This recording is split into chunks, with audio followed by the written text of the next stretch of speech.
ಮತ್ತೆ ಜಾತಿ ಗಣತಿ ಮಾಡೋದಕ್ಕೆ ಅಂತ ಸರ್ಕಾರ ನಿರ್ಧಾರವನ್ನ ತೆಗೆದುಕೊಂಡಿದೆ. ಪ್ರಭಾವಿ ಸಮುದಾಯದ ಒತ್ತಡಕ್ಕೆ ಮಣಿದಿದೆಯಾ ಹಾಗಾದ್ರೆ ಸರ್ಕಾರ ಅನ್ನುವಂತ ಪ್ರಶ್ನೆ ಇದೇ ಸಂದರ್ಭದಲ್ಲಿ ರೈಸ್ ಆಗ್ತಾ ಇದೆ. ಮತ್ತೆ ಜಾತಿ ಜನಗಣತಿ ಮಾಡೋದಕ್ಕೆ ಸರ್ಕಾರ ನಿರ್ಧಾರ ತೆಗೆದುಕೊಳ್ಳೋದಕ್ಕೆ ಕಾರಣ ಏನ್ ಹಾಗಾದ್ರೆ?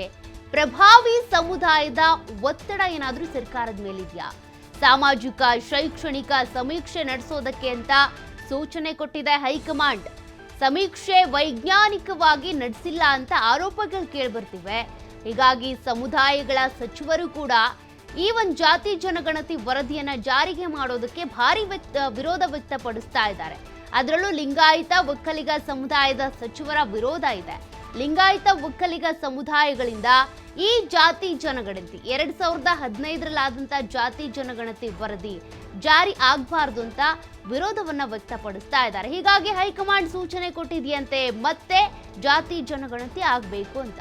ಪ್ರಭಾವಿಗಳ ಒತ್ತಡಕ್ಕೆ ಅಂದ್ರೆ ಪ್ರಭಾವಿ ಸಮುದಾಯಗಳ ಒತ್ತಡಕ್ಕೆ, ಆ ಪ್ರಭಾವಿ ಸಮುದಾಯದ ನಾಯಕರ ಒತ್ತಡಕ್ಕೆ ಹೈಕಮಾಂಡ್ ಮಣಿತಾ ಅಂತ ಭಾರಿ ಕುತೂಹಲ ಮೂಡಿಸಿದೆ ರಾಜ್ಯ ಸರ್ಕಾರದ ನಡೆ. ಈಗಾಗಲೇ ಹೈಕಮಾಂಡ್ ಕೊಟ್ಟಿರುವಂತ ಸೂಚನೆ ಏನಿದೆ, ಮತ್ತೆ ಜಾತಿ ಜನಗಣತಿಯನ್ನ ನಡೆಸಿ ಅಂತ. ನಿನ್ನೆ CM Siddaramaiah, DCM DK Shivakumar ಇರ್ಬೋದು, ಕೃಷ್ಣ ಬೈರೇಗೌಡ, ಸತೀಶ್ ಜಾರಕಿಹೊಳಿ ಇವರೆಲ್ಲರೂ ಕೂಡ ದೆಹಲಿಗೆ ಹೋಗಿದ್ರು, ನಿಮಗೆ ಗೊತ್ತಿದೆ. ಅಲ್ಲಿಂದ ಬಂದಿದ್ದು ಆಗಿದೆ. ಇನ್ನು ಕೆಲವರು ದೆಹಲಿಯಲ್ಲಿದ್ದಾರೆ.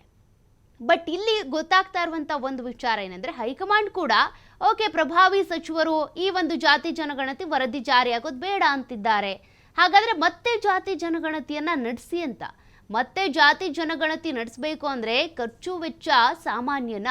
ಈ ಹಿಂದೆ 62 ಕೋಟಿಗೂ ಹೆಚ್ಚು ವೆಚ್ಚವನ್ನ ಮಾಡೋದ್ರ ಮೂಲಕ ಜಾತಿ ಜನಗಣತಿಯನ್ನ ಮಾಡಿದ್ರು. 2015 ಜಾತಿ ಜನಗಣತಿ ವರದಿಯನ್ನ ಈಗ 2024 ಸಂದರ್ಭದಲ್ಲಿ ಸಿಎಂ ಸಿದ್ದರಾಮಯ್ಯನವರು ಏನು ಪ್ರಮಾಣ ವಚನ ಸ್ವೀಕರಿಸಿ ಸಿಎಂ ಆಗಿ ಅಧಿಕಾರವನ್ನ ಸ್ವೀಕಾರ ಮಾಡಿದ್ರು, ಆ ಸಂದರ್ಭದಲ್ಲಿ ಹೇಳಿದ್ರು ಈ ಬಾರಿ ಜಾತಿ ಜನಗಣತಿಯನ್ನ ವರದಿಯನ್ನ ಸ್ವೀಕಾರ ಮಾಡ್ತೀವಿ, ಅನುಷ್ಠಾನ ಮಾಡ್ತೀವಿ ಅಂತ.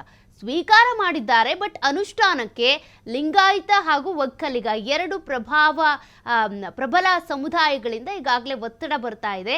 ಈ ಜಾತಿ ಜನಗಣತಿ ವರದಿ ಜಾರಿಯಾಗೋದು ಬೇಡ, ಕಾರಣ ಇದು ವೈಜ್ಞಾನಿಕವಾಗಿ ಆಗಿಲ್ಲ. ಯಾವುದೋ ಒಂದು ಕಡೆ ಶಾಲೆಯಲ್ಲೋ ಈ ಮೂಲೆಯಲ್ಲೋ ಕೂತ್ಕೊಂಡು ನೀವು ಸಮೀಕ್ಷೆ ಮಾಡಿದ್ದೀರಾ, ಮನೆ ಮನೆಗೆ ಹೋಗಿಲ್ಲ ಅಂತಿದ್ರು. ಈಗ ಮತ್ತೆ ಹಾಗಾದ್ರೆ ಜಾತಿ ಜನಗಣತಿ ಶುರುವಾಗುತ್ತಾ ಅಂತ ಮತ್ತಷ್ಟು ಡೀಟೇಲ್ಸ್ ಕೊಡ್ತಾರೆ ಪ್ರತಿನಿಧಿ ಸ್ವಾಮಿ.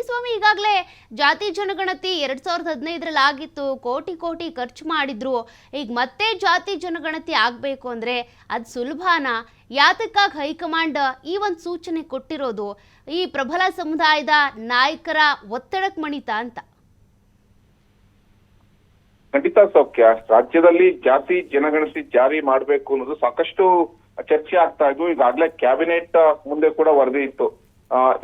ಕಳೆದ 2-3 ಕ್ಯಾಬಿನೆಟ್ ಅಲ್ಲಿ ಜಾತಿ ಜನಗಣತಿ ಜಾರಿ ಮಾಡಲಾಗುತ್ತೆ ಎಂಬ ಸಾಕಷ್ಟು ಸೂಚನೆಗಳಿದ್ವು, ಕುತೂಹಲ ಮೂಡಿಸಿತ್ತು. ಆದ್ರೆ ಒಂದು ಕಡೆ ಪ್ರಬಲ ಸಮುದಾಯಗಳ ಒತ್ತಡ, ಮತ್ತೊಂದು ಕಡೆ ಪ್ರಬಲ ಸಮುದಾಯಗಳಿಗೆ ಸಂಬಂಧಪಟ್ಟಂತ ಸಚಿವರುಗಳ ಒಂದು ವಿರೋಧ. ಈ ಸಾಕಷ್ಟು ವಿರೋಧ ಹಾಗೂ ಒತ್ತಡಗಳ ನಡುವೆ ಒಂದಿಷ್ಟು ಸಮಯಾವಕಾಶವನ್ನ ತೆಗೆದುಕೊಂಡಿದ್ರು ಸಿಎಂ ಸಿದ್ದರಾಮಯ್ಯನವರು. ಅಂದ್ರೆ ಕಳೆದ ಜಾತಿ ಜನಗಣತಿ ವರದಿ ಕೈ ಸೇರಿದಾಗ್ಲಿಂದಲೂ ಸಿಎಂ ಸಿದ್ದರಾಮಯ್ಯನವರು ಹೇಳ್ತಾ ಇದ್ರು, ನಾನು ಜಾತಿ ಜನಗಣತಿಯನ್ನ ಜಾರಿ ಮಾಡ್ತೀನಿ ಎಂಬ ಘೋಷಣೆಯನ್ನ ಮಾಡಿದ್ರು. ಇದಕ್ಕೆ ನಾನು ಬದ್ಧನಾಗಿದ್ದೇನೆ, ಹಿಂದುಳಿದ ವರ್ಗಗಳಿಗೆ ಸಾಮಾಜಿಕವಾದಂತ ಒಂದು ನ್ಯಾಯ ಕೊಡೋದಕ್ಕೆ ನಾನು ಬದ್ಧವಾಗಿದ್ದೇನೆ, ಹಾಗಾಗಿ ಜಾತಿ ಜನಗಣತಿಯನ್ನ ನಾನು ಜಾರಿ ಮಾಡ್ತೀನಿ ಎಂಬ ಘೋಷಣೆಯನ್ನ ಮಾಡಿದ್ರು. ಅದಕ್ಕೆ ನಾನು ಇದಕ್ಕೆ ಸಂಬಂಧಪಟ್ಟಂತೆ ಎಲ್ಲರ ಒಂದು ವಿಶ್ವಾಸವನ್ನ ತೆಗೆದುಕೊಳ್ತೀವಿ ಎಂಬ ಹೇಳಿಕೆಯನ್ನು ಕೊಟ್ಟಿದ್ರು. ಆದ್ರೆ 2-3 ಕ್ಯಾಬಿನೆಟ್ ನಲ್ಲಿ ಇದು ಚರ್ಚೆಗೆ ಬಂದಂತ ಸಂದರ್ಭದಲ್ಲಿ ಪ್ರಬಲ ಸಚಿವರು ಸಾಕಷ್ಟು ಇದಕ್ಕೆ ವಿರೋಧವನ್ನ ಮಾಡಿದ್ರು. ಅಂತ ಬಹಿರಂಗವಾಗಿ ಅಂದ್ರೆ ಹೇಳಿಕೆಯನ್ನ ಕೊಡ್ತಾ ಇದ್ರು. ಇದು ವೈಜ್ಞಾನಿಕವಾಗಿ ಸಮೀಕ್ಷೆ ಆಗಿಲ್ಲ, ವೈಜ್ಞಾನಿಕವಾಗಿ ಆಗ್ಲಿ, ಇಲ್ಲವಾದರೆ ನಮ್ಮ ಸಮುದಾಯಗಳಿಗೆ ಅನ್ಯಾಯ ಆಗುತ್ತೆ. ಸಮೀಕ್ಷೆ ಮಾಡ್ಬೇಕಾದ ಸಂದರ್ಭದಲ್ಲಿ ಮನೆಗಳಿಗೂ ಹೋಗಿಲ್ಲ, ದತ್ತಾಂಶ ಒಂದು ಕಲೆಕ್ಟ್ ಮಾಡ್ಬೇಕಾದ್ರೆ ಸಾಕಷ್ಟು ಏರುಪೇರುಗಳಾಗಿವೆ, ಹಾಗಾಗಿ ಇದಕ್ಕೆ ನಮ್ಗೆ ಸಾಕಷ್ಟು ವಿರೋಧ ಇದೆ. ಇದು 10 ವರ್ಷಗಳ ಹಿಂದಿನ ಒಂದು ಸಮೀಕ್ಷೆ ಆಗಿರೋದ್ರಿಂದ ಈಗಿನ ಜನಸಂಖ್ಯೆಗೂ ಆಗಿನ ಜನಸಂಖ್ಯೆಗೂ ಸಾಕಷ್ಟು ವ್ಯತ್ಯಾಸಗಳಿರುತ್ತೆ. ಹಾಗಾಗಿ ಇದಕ್ಕೆ ಸಂಬಂಧಪಟ್ಟಂತೆ ನಾವು ಮತ್ತೆ ಸಮೀಕ್ಷೆ ಮಾಡಬೇಕು ಎಂಬ ಒತ್ತಡವನ್ನು, ಆಗ್ರಹವನ್ನು ಹಾಕಿದ್ದು, ಸಾಕಷ್ಟು ಹೋರಾಟಗಳು ನಡೆದಿದ್ವು. ಒಂದು ಕಡೆ ಲಿಂಗಾಯತ ಸಮುದಾಯ, ಮತ್ತೊಂದು ಕಡೆ ಒಕ್ಕಲಿಗ ಸಮುದಾಯ.